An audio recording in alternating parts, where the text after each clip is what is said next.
سلام به همگی. اگه بخواین یه لپتاپ خیلی قشنگ بخرین، قشنگتر از این پیدا میکنین. سفید برف، مارک فوجیتسو، به این خوشگلی و تمیزی و قشنگی. چقدر هم جالب.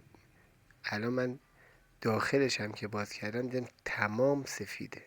یه لپتاپ خیلی زیبا، خیلی قشنگ، با کانفیگ بالا، صفحه نمایش خیلی پرکیفیت. اصلا باورتون میشه این لپتاپ اولا سفارش ژاپنه، دوما لپتاپ کیفیت تصویرش از همینجا مشخصه.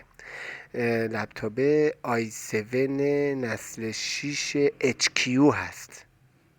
i7 8 هسته‌ای HQ 8 گیگ رم داره. خب من رمش رو میتونم بالاترم ببرم هر چقدر که شما بخواید و خیلی هم عالی کارا رو انجام میده. خیلی تاج زیر دستش خوب داره حرکت میکنه و خیلی هم عالی هست. چقدر زیبا.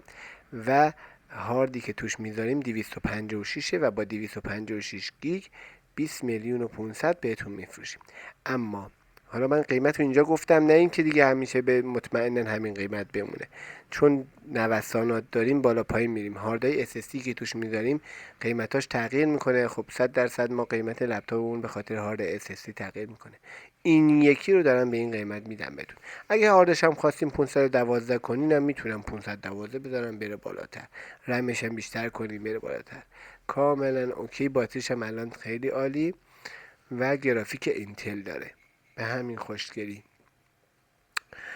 و کلیدهای روشو من الان دقت کردم، یه سبکی از کلید داره که اصلا من دارم با کلیداش کار میکنم، خیلی بی صدا، خیلی نرم کار میکنه. بسیار مورد عالی هست. به پایان آمد این دفتر. حکایت همچنان باقی است. اگه میخواین سری که از این تعداد بالا نداریم. موفق و پیروز باشید. خدا نگهدارتون.